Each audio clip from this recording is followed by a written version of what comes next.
Bismillah. Assalamualaikum warahmatullahi wabarakatuh.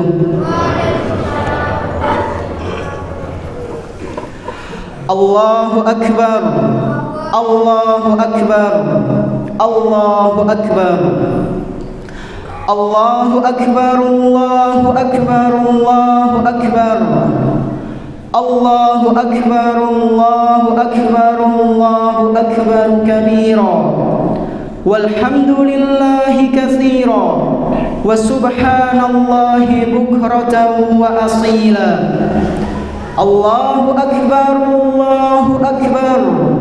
La ilaha illallah wallahu akbar.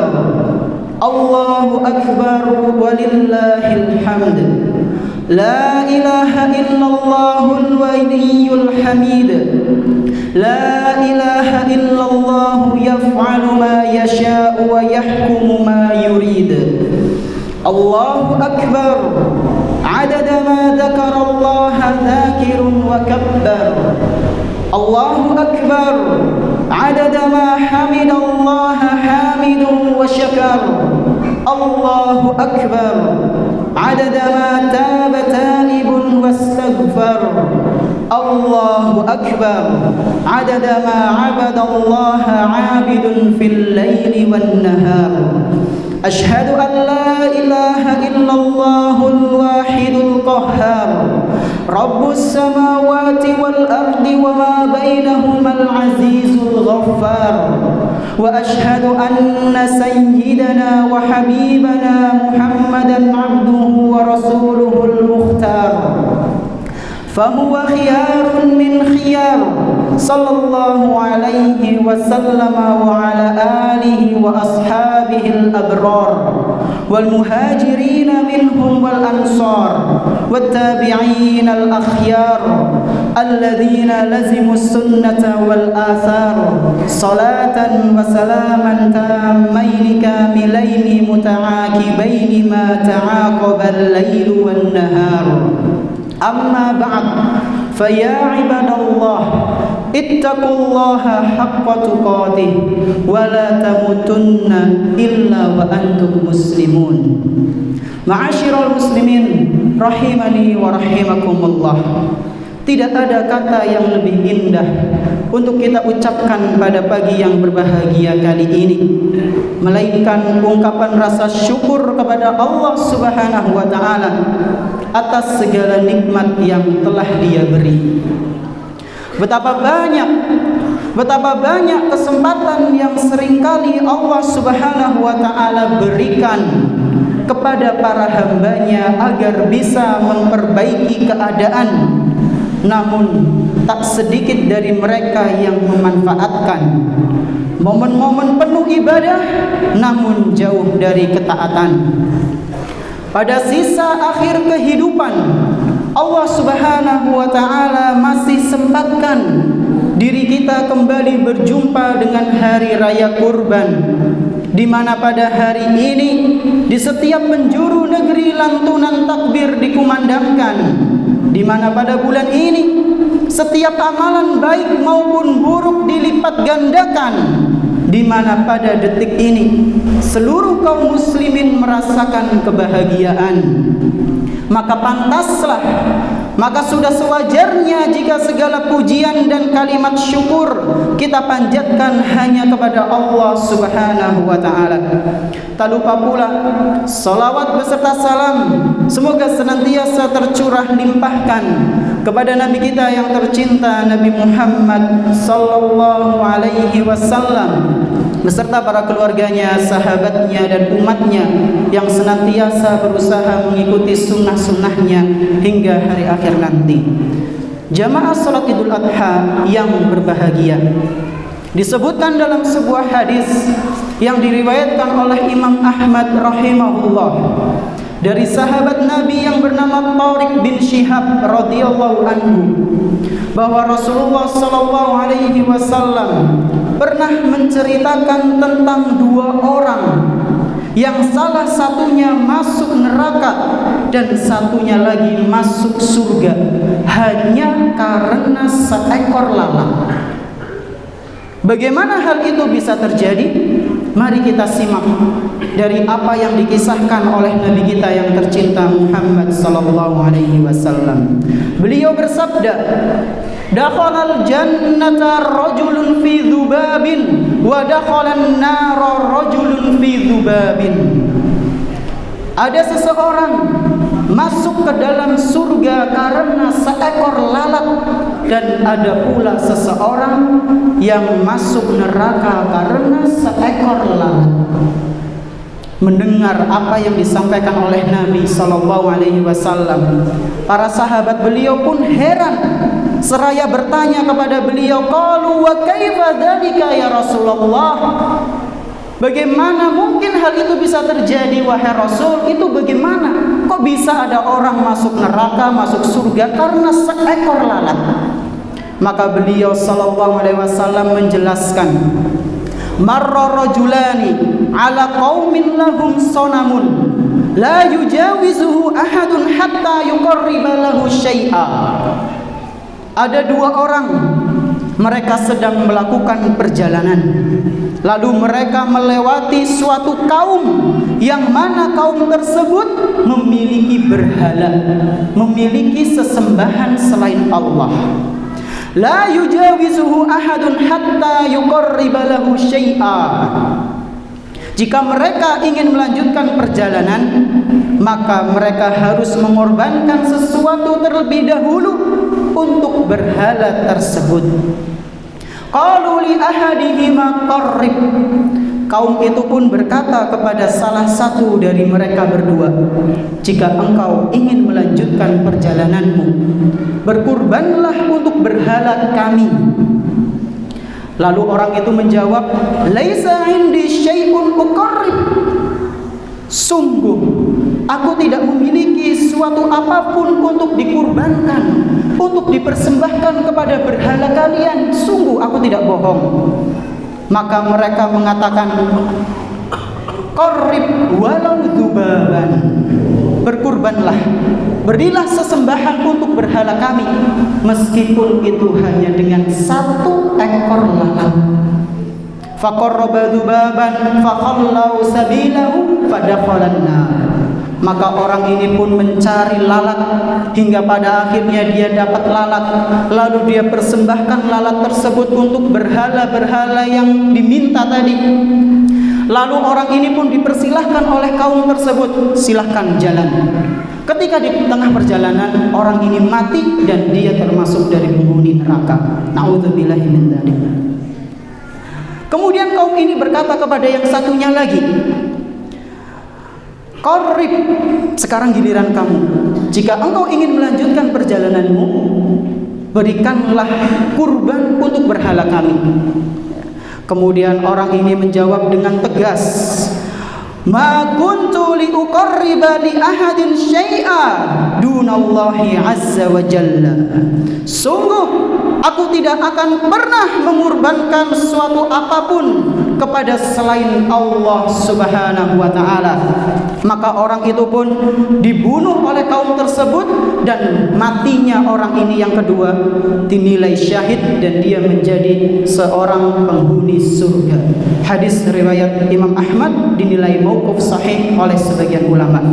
Jamaah rahimani wa rahimakumullah, perhatikan dan renungkanlah hadis di atas tadi. Dua orang, yang satu masuk surga, yang satu masuk neraka, hanya dalam tanda kutip karena seekor lalat. Padahal telah kita ketahui bersama bahwa lalat bukanlah kriteria hewan kurban yang disyariatkan dalam Islam. Namun mengapa bisa menyebabkan seseorang masuk ke neraka? Jawabannya ialah yang dipermasalahkan itu bukan di lalatnya, namun di perbuatannya, yaitu berkurban untuk selain Allah subhanahu wa ta'ala. Karena kurban merupakan ibadah, maka tidak boleh kita persembahkan kepada selain Allah subhanahu wa ta'ala. Ma'asyiral muslimin rahimakumullah, Hadis di atas juga menjelaskan kepada kita semua betapa bahayanya jika suatu amal ibadah yang dikerjakan oleh seorang hamba namun tidak diberikan kepada Allah Subhanahu wa taala, tidak dipersembahkan hanya untuk Allah Azza wa Jalla. Sekali lagi, lihatlah hadis tadi, hanya karena seekor lalat seseorang bisa masuk ke dalam neraka. Apapun bentuknya amalan itu, mau kecil atau besar, mau sunnah ataupun wajib, mau itu kurban atau selain kurban, jika amal ibadah ditujukan kepada selain Allah, maka perbuatan ini merupakan bentuk dari mempersekutukan Allah Subhanahu wa taala, termasuk dari dosa besar yang dilarang dalam syariat Islam. Kita diperintahkan untuk mempersembahkan ibadah kita hanya kepada Allah Subhanahu wa taala, bukan kepada yang lain. Qul inna sholati wa nusuki wa mahyaya wa mamati lillahi rabbil alamin. Katakanlah wahai Muhammad, sesungguhnya salatku dan seluruh jenis ibadahku, hidupku dan matiku hanya untuk Allah Subhanahu wa taala, Tuhan seluruh alam. Al-Qur'an surat Al-An'am ayat 162. Allahu akbar, Allahu akbar, Allahu akbar walillahil hamd. Tujuan kita diciptakan di muka bumi ini ialah untuk mengabdi kepada Allah, mengesahkannya dan menunaikan ibadah hanya kepada Allah Subhanahu wa taala, bukan hanya untuk sekedar berfoya-foya mengejar dunia lalu mati begitu saja. Wa ma khalaqtul jinna wal ins illa liya'budun. Tidaklah aku ciptakan jin dan manusia, kata Allah Subhanahu wa taala, melainkan hanya untuk beribadah kepadaku saja, yaitu beribadah kepada Allah. Jamaah rahimani wa rahimakumullah. Dari sekian waktu yang berlalu, umur yang semakin hari semakin berkurang, peringatan demi peringatan dari Allah yang mulai sering ditampakkan. Apakah itu semua belum cukup untuk kita jadikan sebagai teguran? Apakah belum cukup untuk kita jadikan sebagai pelajaran?